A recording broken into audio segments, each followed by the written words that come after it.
Hello সকলকে, কেমন আছো সকলে? সরস্বতী পুজোর কিছু মুহূর্ত আজ তোমাদের সামনে তুলে ধরেছি। জগৎ সংসারী সকলেই আমরা পুজোর এই ছোট ছোট মুহূর্তগুলোকে এনজয় করে থাকি, তাই না? আমি উঠেছিলাম ভোর ৫টা এবং মা উঠেছিল ভোর ৪টে। এই সমস্ত জোগাড়জান্তি টাইম মতো করে নিয়েছিলাম। প্রথমেই মা বাঁধাকপিটাকে কেটে নিচ্ছিল, বাঁধাকপির সবজি হবে বলে। ভোরের ক্যাপশনটা আমি আপনাদের দেখাতে পারলাম না, কারণ ভোরবেলাতে উঠে ছাদে গিয়ে দেখানোটা একটু ইম্পসিবল হয়ে পড়ছিল তার জন্য। এরপর বেগুন ভাজা হবে বলে মা বেগুনটাকে কেটে নিচ্ছিল। সরস্বতী পুজোর একটা আড়ম্বরই আলাদা, তার জন্য তার আগের দিন সমস্ত বাজার করে রেখেছিলাম যাতে কোনো সমস্যার সম্মুখীন না হতে হয়। এরপর তার সাথে থাকবে আলু ভাজা, তাই আলুটাকে কেটে নিচ্ছিল। মায়ের ভোগের জন্য সমস্ত কাটাকাটি শেষ, এরপর চলে যাব রান্নাতে। বেগুনটাকে প্রথমে ফ্রাই করবে বলে বেগুনটাকে নুন হলুদ চিনি দিয়ে মেখে নিচ্ছিল। কড়াইতে তেল দিয়ে একে একে বেগুনগুলোকে ভেজে নিয়েছিলাম। সরস্বতী পুজোর দিন স্নান করে তো ভোগ রান্না করছিলাম, কিন্তু তখন এতটা মনে হচ্ছিল না যে ঠান্ডা পড়েছে। বেগুন ভাজাটা কমপ্লিট হলো, এরপর আলুটাকে নুন হলুদ দিয়ে মাখিয়ে একে একে আলুটাকে ভেজে নিচ্ছিলাম। একসাথে কাজ করতে আমার বেশ ভালোই লাগছিল।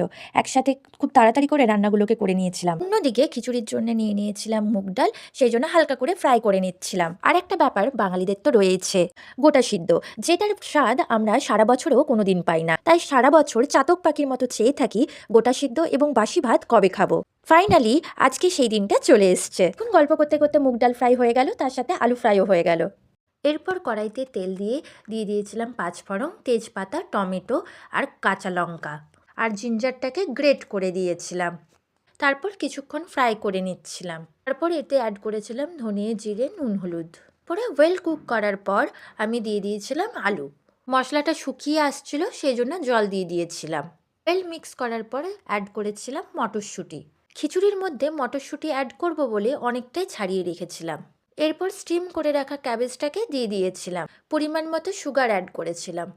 এরপর সবজিটা হয়ে যাওয়ার পর অ্যাড করেছিলাম আমুল বাটার। পরে রেডি হয়ে গেছিলো বাঁধাকপির সবজি। এরপরে বানিয়ে নেব মুগ ডালের খিচুড়ি। সেই জন্য গাজর আর আলুটাকে কেটে রেখেছিলাম। এরপর কড়াইয়ে তেল দিয়ে আমি ফ্রাই করে নিয়েছিলাম। তার উপরে অ্যাড করেছিলাম মটরশুঁটি, তেজপাতা অ্যাড করেছিলাম টেস্টটা আরও বাড়িয়ে তোলে বলে। এরপর দেখুন সবজিগুলোকে ভালো করে ফ্রাই করার পর আমি অ্যাড করেছিলাম নুন হলুদ জিরে ধনে চিনি, আবার ওয়েল কুক করে নিয়েছিলাম। মাথার মধ্যে যেন একটা টেনশন ছিল কখন রেডি করতে পারবো।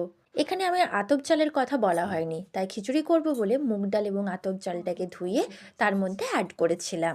ওয়েল কুক করার পর হাঁড়ির মধ্যে ঢেলে নিয়েছিলাম, অ্যাড করেছিলাম জল। সকাল সকাল বাবাকে দিয়ে দুধটা আনা করিয়েছিলাম, সেই জন্য দুধটা ঢেলে নিলাম। এরপর আতপ চালটা দুধের মধ্যে অ্যাড করলাম।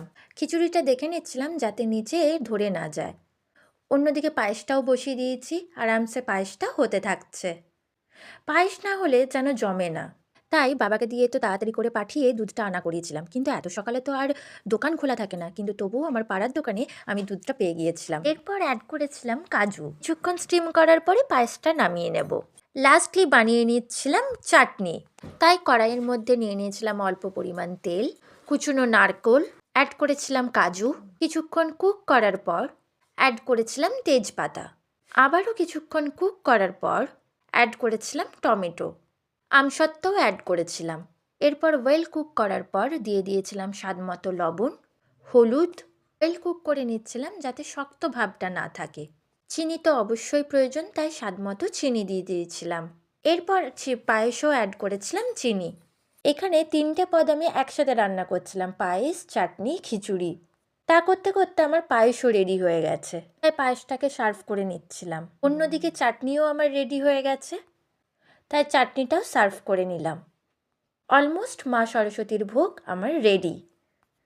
আকাশে প্রায় আলো ফুটে উঠেছে, প্রায় সবার ঘর থেকেই উলুধ্বনি আর শাঁখের আওয়াজ শোনা যাচ্ছে। সমস্ত জোগাড়যন্ত্র করার পর একটা অসাধারণ ফিলিংস কাজ করছিল। আমরা সকলেই ওয়েট করছিলাম পুরোহিতের জন্য, কখন পুরোহিত আসবে। এরপর আগমন ঘটলো আমাদের পুরোহিতের। আমরা রোজই কিছু না কিছু লার্ন করি, কিন্তু আজ আমি একটা অন্যরকম শিক্ষা লাভ করতে পারলাম। যদি ভালো মনে একসাথে মিলেমিশে কাজ করা যায়, তাহলে ইম্পসিবল কাজটাও পসিবল হয়ে ওঠে। পুজো প্রায় কমপ্লিট, আরও একটা বছরের অপেক্ষা। এই দিনটার জন্য ছোট বড় সকলেই অপেক্ষা করে থাকি। আজকের মতো এইটুকুই, আবার দেখা হবে নেক্সট ভিডিও।